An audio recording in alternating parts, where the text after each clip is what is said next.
요새 사람들 사는 게 되게 어려운 것 같습니다. 사는 게 심상치 않은 걸 이제 느끼는 것 같습니다. 빚이 많아서 생활이 안 된다고 얘기하고 허덕이는 이들이 점점 늘고 있습니다. 물론 가지고 있는 부동산을, 집을 팔면 한 방에 해결된다는데 문제는 안 팔리니까 말입니다. 저도 가지고 있는 부동산이 목동에 집이 있는데 안 팔립니다. 안 팔려요. 팔리면 좋겠는데, 팔려가지고 좀 상황이 좀 정리가 되면 좋겠는데 그게 내 뜻대로 안 되더라는 겁니다. 어떻게 하겠습니까? 기다려야죠. 때가 이럴 때까지 기다려야 되는 겁니다. 주식은 손절매해서 팔면 뭐 손해 좀 보더라도 현금화할 수 있지만 부동산은 그게 안 됩니다. 부동산은 내 생각하고 다르게 안 팔릴 수 있다라는 거. 그래서 좀 힘들 수 있다라는 겁니다. 그걸 명심하며 살아가야 될 것 같습니다. 내 생각대로, 내 뜻대로, 내 바람대로 흘러가면 참 좋겠습니다만은 그러지 않는 경우가 많더라는 겁니다. 그래서 항상 나름의 계획을 가져야 될 것 같습니다. 물론 갑자기 힘들고 어려운 상황이 닥치는 건 내 예상하고 다르게 움직이는 경우는 생길 수 있기 때문에 갑자기 이제 일이 뻥 터지면 해결책도 생각 안 나고 그냥 와르르 무너지는 경우도 되게 많아서 걱정스럽죠. 우려도 되고 어떻게 살아야 되겠습니까? 어떤 마음이 필요하겠습니까? 막막하고 두렵고 겁나는 건 사람들이 다 비슷비슷할 것 같습니다. 저도 5년 전에 이제 돈 문제 때문에 힘들었던 적이 있거든요. 제정신이 아니었습니다. 멘탈이 나갔죠. 지금이야 뭐 남 얘기하듯이 이렇게 얘기하는데 그때는 화도 나고 서럽기도 하고 억울하기도 하고 내 자신이 한심하기도 하고 모멸감에 자괴감에 힘들더라고요. 많이 어려웠던 것 같습니다. 근데 이제 와서 생각해 보면 지금 이제 분위기가 되게 안 좋고 사람들이 이 부동산 문제 때문에 좀 심상치 않다고 얘기하잖아요.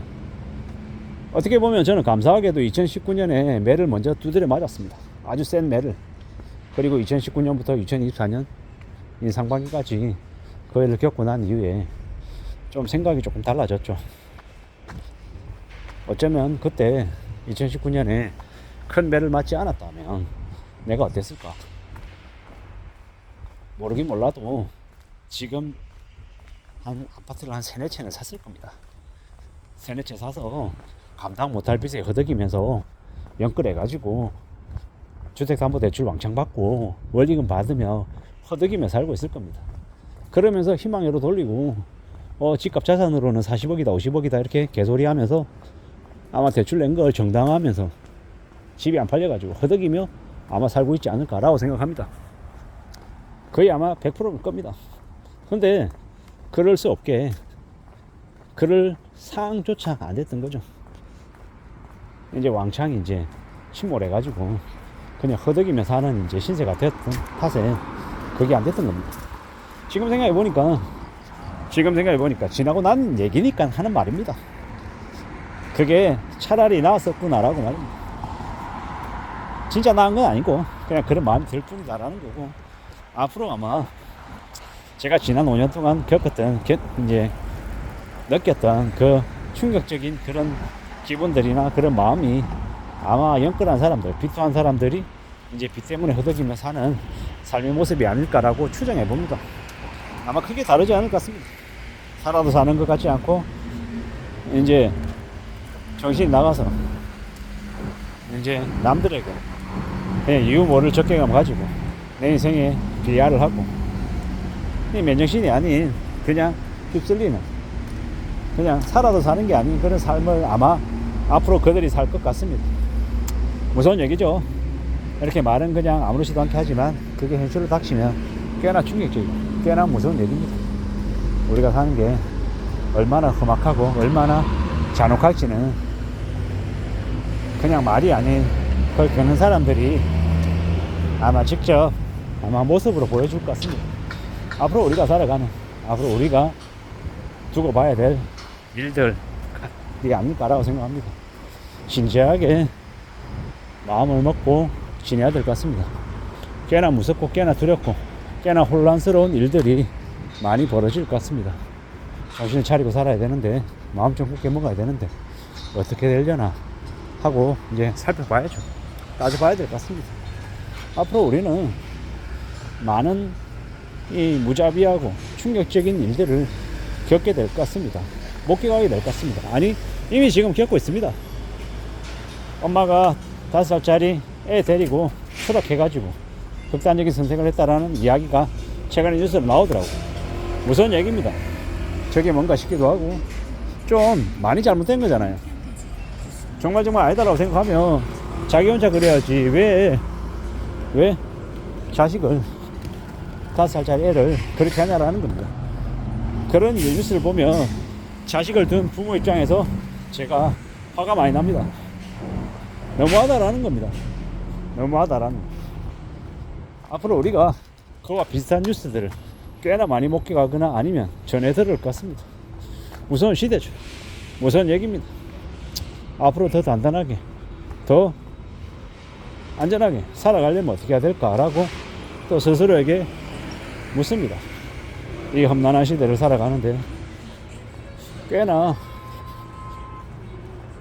별일이 다 벌어질 것 같은데 어떻게 지내야 되는 거지?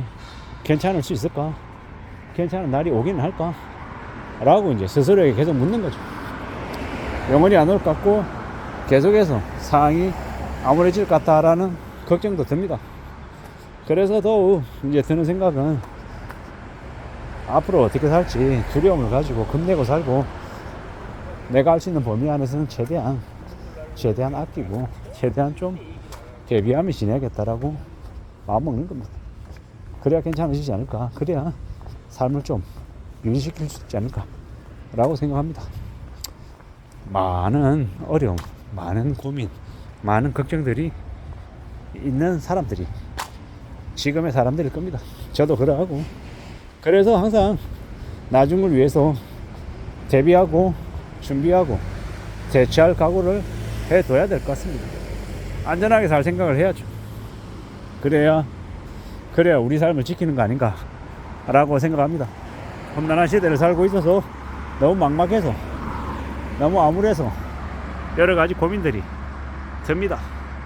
그럴 때일수록 더욱 좀 신중하게 살 생각 그리고 미래를 위해 나의 재능을 좀 키워놓을 생각을 해야 될 것 같습니다. 그렇게 살아야 되지 않나 라고 조심스레 내 자신에게 얘기하는 중입니다. 그래 보자라고 말입니다. 가만히 그냥 되는 건 없을 거고 내 시간을 들이고 정성을 들이고 공을 들이고 공부하고 또 테스트 해보고 확인하고 움직여 나가야겠죠.